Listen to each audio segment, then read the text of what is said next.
Hello friends, welcome back to our channel. APPSC నుండి నోటిఫికేషన్లు విడుదలవుతూ ఉన్నాయి. ఇంకా ఎవరైనా ఫారెస్ట్ సెక్షన్ ఆఫీసర్ ఉద్యోగాలకు అప్లై చేసుకోకుండా ఉంటే అప్లై చేసుకోండి. Apply last date August 17. అయితే ఇప్పుడు ఏపీపీఎస్సీ నుండి దేవాదాయ శాఖలో పనిచేయడానికి ఎగ్జిక్యూటివ్ ఆఫీసర్ గ్రేడ్ 3 ఉద్యోగాలను భర్తీ చేస్తూ ఉన్నారు. ఈ ఉద్యోగాలకు సెలెక్ట్ అయినట్లయితే 25,220 రూపాయల నుండి 80,910 రూపాయల మధ్యలో సాలరీ ఉంటుంది. 18 నుండి 42 సంవత్సరముల మధ్య వయసు కలిగిన అభ్యర్థులు ఈ ఉద్యోగాలకు అప్లై చేసుకోవచ్చు. అలాగే ఏజ్ రిలాక్సేషన్ కూడా ఉంది. ఈ ఉద్యోగాల కోసం ఆగస్టు 13 నుండి సెప్టెంబర్ 2 లోపు ఏపీపీఎస్సీ అఫీషియల్ వెబ్సైట్లో అప్లై చేసుకోవాలి. అభ్యర్థులు ముందుగా OTPR one time profile registration చేసుకోవాలి. ఓటీపీఆర్ రిజిస్ట్రేషన్ ఇంతకు ముందే చేసుకున్న అభ్యర్థులు ఓటీపీఆర్ ఐడితో లాగిన్ అయి ఈ ఉద్యోగాలకు అప్లై చేసుకోవాలి.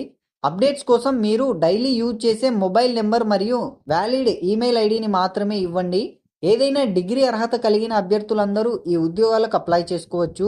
అయితే హిందూ రిలీజియన్స్ అభ్యర్థులు మాత్రమే ఈ ఉద్యోగాలకు అప్లై చేసుకోవాలి. ఏజ్ లిమిట్ విషయానికి వస్తే 18 నుండి 42 సంవత్సరముల మధ్య వయసు కలిగిన అభ్యర్థులు ఈ ఉద్యోగాలకు అర్హులు. ఎస్సీ, ఎస్టీ, బీసీ మరియు ఈడబ్ల్యూఎస్ అభ్యర్థులకు 5 సంవత్సరముల రిలాక్సియేషన్ ఉంది. ఫిజికల్లీ హ్యాండిక్యాప్డ్ అభ్యర్థులకు 10 సంవత్సరముల ఏజ్ రిలాక్సియేషన్ ఉంది. రిటర్న్ ఎగ్జామినేషన్ మరియు కంప్యూటర్ ప్రొఫిషియన్సీ టెస్టును నిర్వహించి ఈ ఉద్యోగాలను భర్తీ చేస్తూ ఉన్నారు. టోటల్గా ఈ రిక్రూట్మెంట్ ద్వారా 7 ఎగ్జిక్యూటివ్ ఆఫీసర్ గ్రేడ్ 3 ఉద్యోగాలను భర్తీ చేస్తున్నారు. ఎండోమెంట్స్ సబార్డినేట్ సర్వీసులో ఈ ఉద్యోగాలను భర్తీ చేస్తూ ఉన్నారు. ఫీజు విషయానికి వస్తే 250 రూపాయలను అప్లికేషన్ ప్రాసెసింగ్ ఫీజు మరియు 80 రూపాయలను ఎగ్జామినేషన్ ఫీజు కింద చెల్లించి అప్లై చేసుకోవాలి.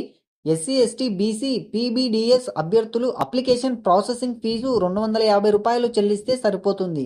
ఈ రిక్రూట్మెంట్కి సంబంధించి ఫుల్ నోటిఫికేషన్ మరియు అప్లై లింకు కింద డిస్క్రిప్షన్లో ఉంది, చూసుకోండి. అలాగే సబ్స్క్రైబ్ చేసుకొని ఈ వీడియోను మీ ఫ్రెండ్స్ అందరికీ షేర్ చేయండి.